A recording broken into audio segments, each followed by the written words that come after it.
Hello, I'm the Nostalgia Teen. I remember it because the Nostalgia Critic doesn't. And you wanna know what I remember? Rugrats. For those of you who, for whatever reason, missed seeing this massively popular Nickelodeon show in the 90s, I'll give you the basic premise. Rugrats was basically about the lives of a bunch of babies. And that's pretty much it. The show is basically just about the daily lives of a bunch of babies. Isn't that just the most exciting premise you've ever heard? Well, thankfully, the show was much better than it sounds, and while the humor was often, for lack of a better word, disgusting, the characters were endearing enough to make it an entertaining show. So naturally, it became a worldwide phenomenon. That's an absurd proposition! You're an absurd proposition! That's right. So naturally, with a show this popular, it's inevitable somebody would want to make a movie out of it. Well, in 1998, the executives at Nickelodeon were finally smart enough to bring the Rugrats to the big screen. And thus, the Rugrats movie found its way into movie theaters. Now, the thing about this movie is that it was a massive hit when it came out. Did you know that it was the first animated movie not released by Disney to gross over $100 million at the US box office? Yes, isn't that an interesting fact to impress your friends? Now, the interesting thing is, this movie is beloved by so many people of my generation, and you really have to wonder, does it hold up? Well, we're about to take a look. Let's dive right into the Rugrats movie.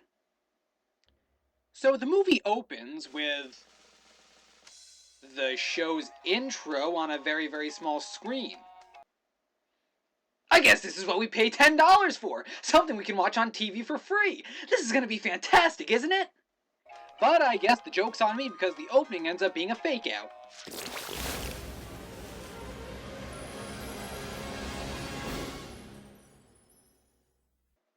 And so it's here the movie introduces us to our four main characters. And how does the movie choose to introduce them? With another fake-out opening, of course. This time, an Indiana Jones parody. I like the Indiana Jones parody at the beginning of UHF better. Now I suppose this is a better time than ever to introduce the four main characters.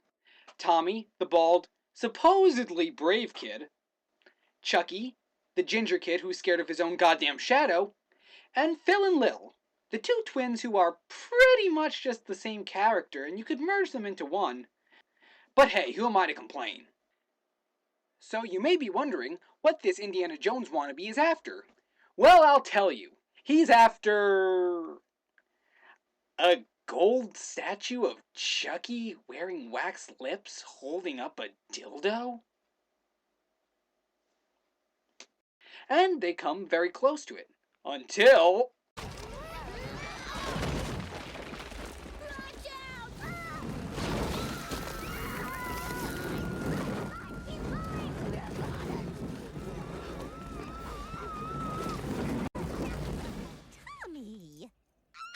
You shouldn't be playing in here. Ah! Pregnant woman! Run! And so, after many false openings, this movie finally begins with its main plot, which concerns Tommy's mother Dee Dee being pregnant, and the movie begins at her baby shower.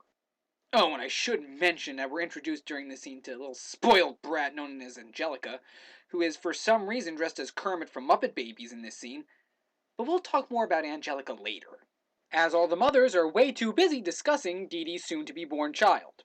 I told you, Charlotte. Dr. Lipschitz says it's a girl. Ha! That windbag thought Phil and Lil were intestinal gas. Face it, Dolly. Riding high, it's a guy. Well, you know what they say. Born under Venus, look for a... Hello? Good night, everybody. God, I love that show. Animaniacs, not Rugrats. I'd hate to think how much Mutt Pups would be squabbling if they were both boys. Let's not do any gender stereotyping. After all, Stu and Drew are brothers, and they get along just fine. And on that note, we are introduced to someone who has to be the stupidest character in this movie. Ladies and gentlemen, let's give a huge round of applause for the one and only Stu Pickles!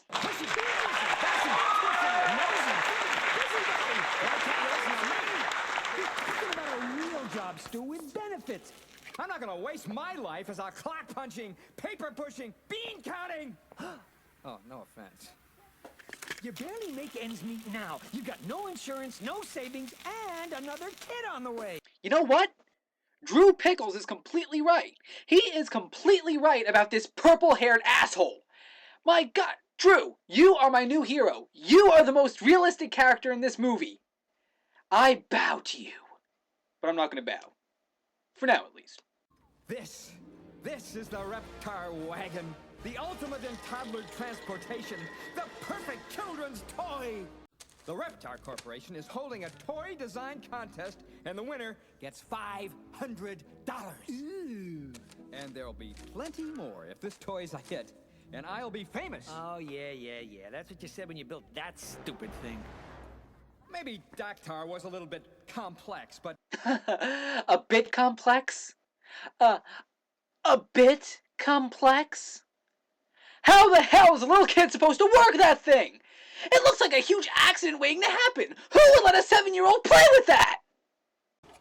I am Reptar. Hear me roar. I am Reptar. Hear me roar. Conflabbit, can a man work in his own basement without getting barbecued? You know what? The old man has a point. Stu is like the worst inventor ever. I'm serious. Muppet Labs makes more useful inventions than this asshole. Well, you know what? I've had enough of Stu. Let's get back to the babies. So the babies are very busy looking for Tommy's baby sister, not realizing she hasn't been born yet. And who shows up to give them hell? Why, Angelica, of course, as she tries to convince Tommy that once the baby is born, his parents will soon completely forget about him. Mommy and Daddy won't forget me. That's what Spike said before you were born. Back when his name was Paul. Paul? Yeah. But then you came along and they put him out in the rain and he turned into a dog.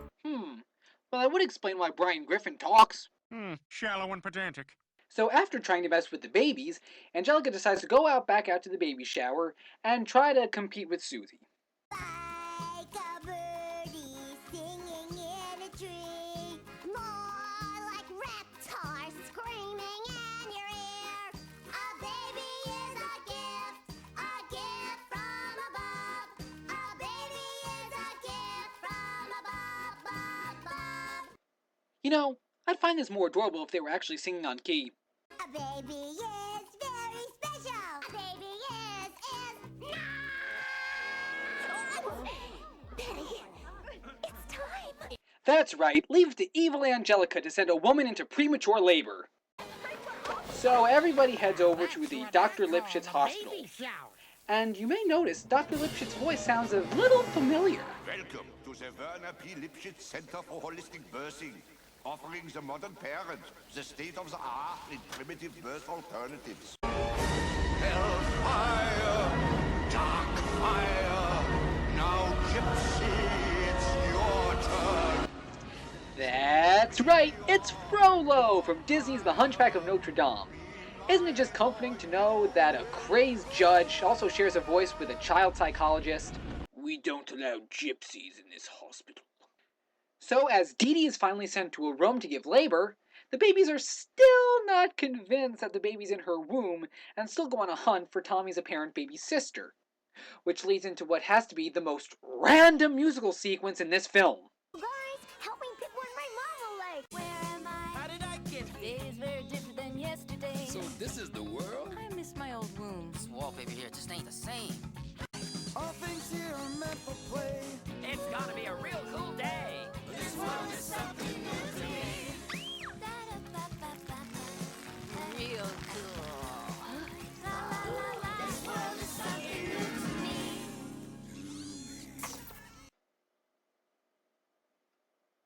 Yeah, there's only one 4-word term I can use to describe this scene. Big-lipped alligator moment. What's that? You don't know what a big-lipped alligator moment is? Well, let me explain. Have you ever seen a movie called All Dogs Go to Heaven? Well, if you have, you know there's a scene near the end of the film that comes completely out of nowhere, involving a big-lipped alligator singing to the main character, Charlie B. Barkley. The scene has absolutely nothing to do with the rest of the film, comes completely out of nowhere, and after it's finished, no one ever speaks of it again. Still not good enough for you? Other examples include that random French chef in The Little Mermaid, the rapping lizard voiced by Tone Loc in Fern Gully, and even that fucked up tunnel scene in Willy Wonka. Trust me, you're gonna hear big-lipped alligator moment come up a lot. And so while that randomness is going on, Dee Dee finally goes into labor and... What the hell?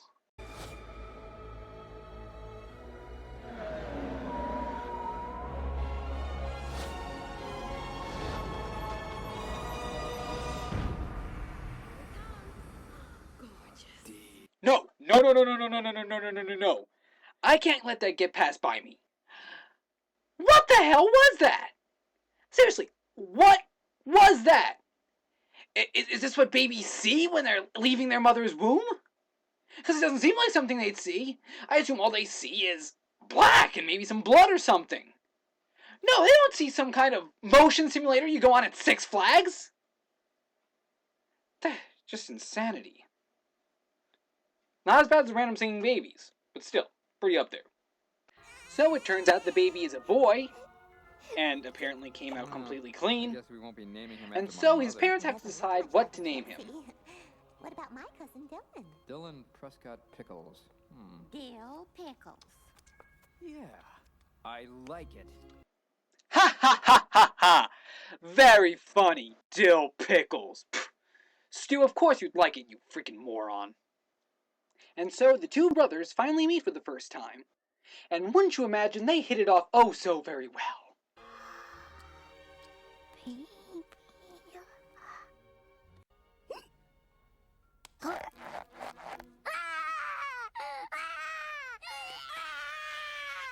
Like I said, they hit it off oh so very well. We then cut to 4 weeks later, and Dill is still crying. He hasn't stopped crying since we brought him home. Hey, to be fair, if Stu Pickles was holding me like that, I'd be crying too. So while that's going on, Angelica is for some reason in the other room of this house watching TV and sees a commercial for some monkey circus.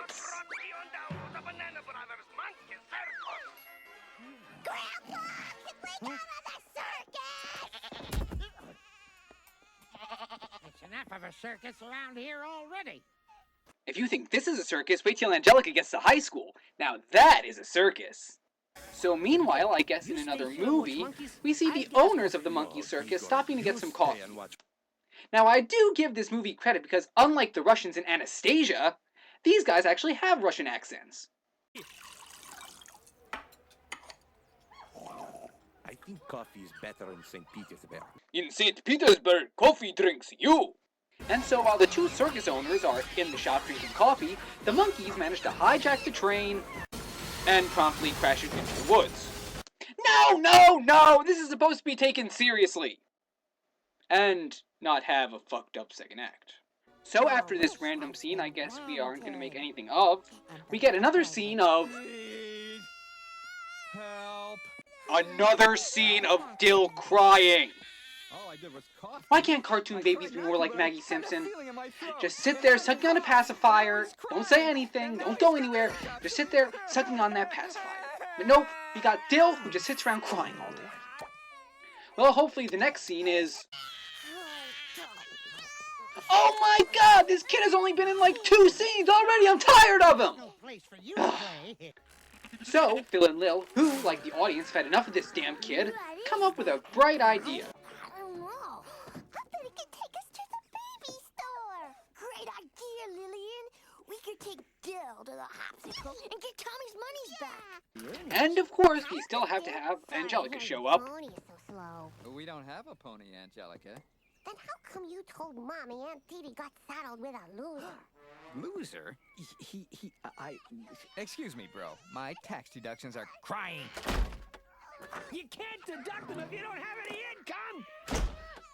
Once again, Drew Pickles is completely right. My god, someone has to stop this guy. He's terrible. Well, anyway, Tommy finally shows up and sees Phil and Lil putting Dill into the Reptar wagon, and he objects to it. Lillian was, We're taking Dill back to the hopsicle, Tommy. We're gonna get your monies back. What? Oh, you can't do that. My mommy and daddy want to keep him. See? Why? All he does is cry and poop. Oh, so do you. Don't cry that much. Well, you poop an awful lot. Oh, look who's talking, Mr. Chocolate Pants. I am not a poopy monster.